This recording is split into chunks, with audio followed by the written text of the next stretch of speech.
Soy José Luis Álvarez Rodríguez, pastor. Hoy quiero considerar la palabra de Dios en Apocalipsis 11:19. El tema sería o pregunta: ¿tenemos que aplicar a nuestra vida el Antiguo Testamento? La respuesta es sí. Vamos a orar. Padre, te pedimos que nos bendigas, que nos hagas sabios en tu palabra y entendidos. En el nombre de Cristo Jesús. Amén.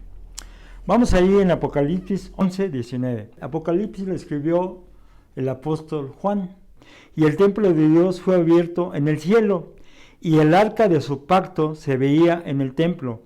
Y hubo relámpagos, voces, truenos, un terremoto y grande granizo. Hay que tener mucho cuidado cuando se lea la Biblia, porque la Biblia habla principalmente de dos partes, del cielo y de la tierra.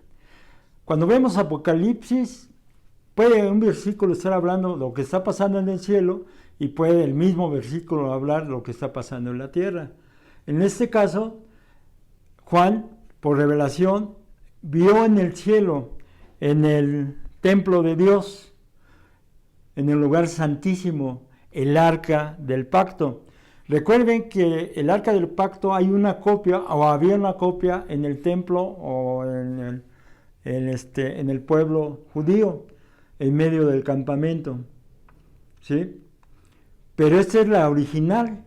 ¿Recuerdan qué tenía esa arca del pacto cuando estaba en la tierra y la tenían el pueblo judío?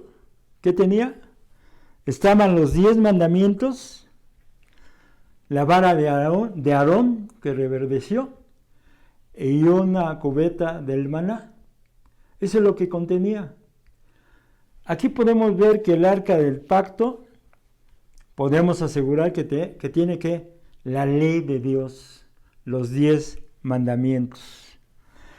Muchos dicen que el Antiguo Testamento es para los judíos, pero el Antiguo Testamento no nada más habla a los judíos, habla a la humanidad. A Adán y Eva se le dieron los 10 mandamientos y no eran judíos, ¿sí? A Abraham sabía de los mandamientos de Dios y no era judío. ¿Cuándo comenzaron los judíos? Con las 12 tribus. Y a las 12 tribus se le dieron los 10 mandamientos.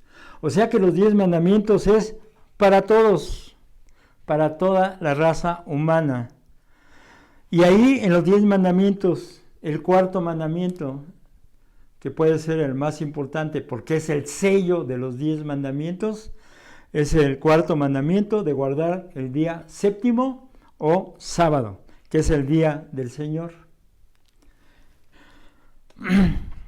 ¿Solamente los judíos, nos podemos preguntar, deben de cumplir la ley? No, la ley se dio a toda la humanidad. Y en el Nuevo Testamento se confirma, porque el último profeta que habló al pueblo de Dios fue Esteban y lo mataron.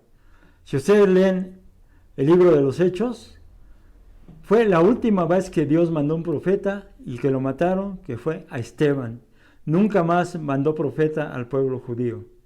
Lo mandó ¿a quién? A los gentiles, a Pablo, a Pedro, a todos los apóstoles fueron a predicar a los gentiles. Vamos a ver ahí en Juan 5:38.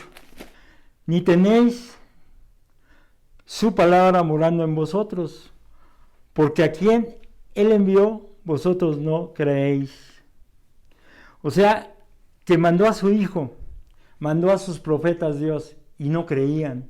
Por eso Jesucristo les está diciendo y les dice: escudriñad las Escrituras. ¿Cuáles Escrituras? El Antiguo Testamento no existía. Digo el Nuevo, el Antiguo sí. A ese se refería. ¿Y por qué nos refiere al Antiguo Testamento? Porque a vosotros os parece que en ellas, en el Antiguo Testamento, tenéis la vida eterna. ¿Dónde está la vida eterna? En la palabra de Dios. ¿Dónde comienza la palabra de Dios? En el Antiguo Testamento. Y ellas son las que dan testimonio de mí. ¿De quién? De Jesucristo. ¿Sí? En Éxodo 20 vemos los 10 mandamientos. Vamos a Éxodo 20. En el 28, ahí comienza el cuarto mandamiento. Acuérdate del día de reposo para santificarlo, o sea, el día sábado o el séptimo día. 6 días trabajarás y harás toda tu obra, o sea, de domingo a viernes. Mas el séptimo día es reposo para Jehová tu Dios. No hagas en él obra alguna, tú, ni tu hijo, ni tu hija, ni tu siervo, ni tu criada, ni tu bestia, ni tu extranjero, que está dentro de tus puertas. Porque en 6 días hizo Jehová los cielos y la tierra, el mar y todas las cosas que en ellos hay, y reposó en el séptimo día. Por tanto, Jehová bendijo el día de reposo y lo santificó. Muchas personas han dicho que todos los días son del Señor. No. La Biblia dice que solamente un día es del Señor, el sábado.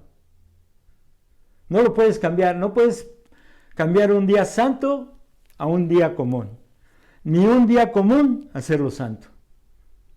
Eso lo vamos a considerar en otra predicación. Entonces también vamos a Mateo 23:23. Ay de vosotros, escribas y fariseos, hipócritas, porque diezmáis la menta y el eneldo y el comino, y dejáis lo más importante de la ley.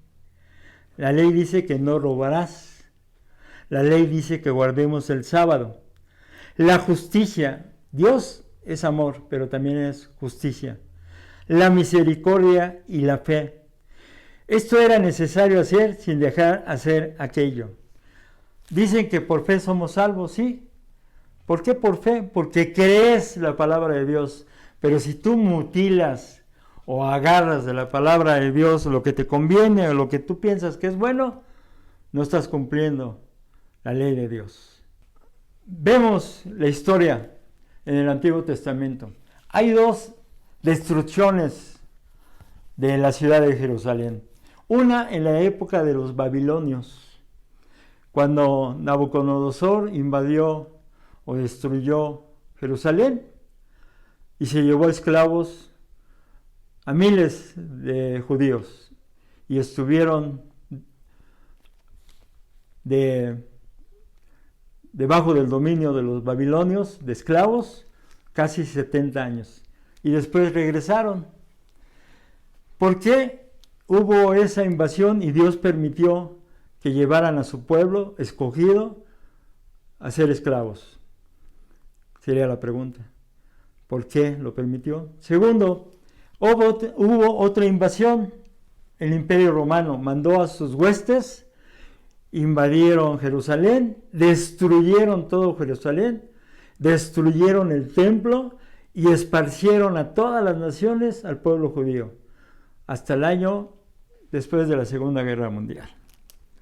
¿Por qué hizo eso Dios? ¿Por qué no protegió a su pueblo? Tenía promesas, pero ellos invalidaron su pacto, no cumplieron las promesas. ¿Cuáles son las principales promesas que no cumplieron? No guardaban el sábado y no diezmaban. Y actualmente está sucediendo lo mismo. Ni guardan el sábado ni diezman, porque dicen que no es de Dios. Entonces tendrían que quemar, como hicieron en Francia en 1800, que quemaron las Biblias para que no hiciéramos caso de la palabra de Dios.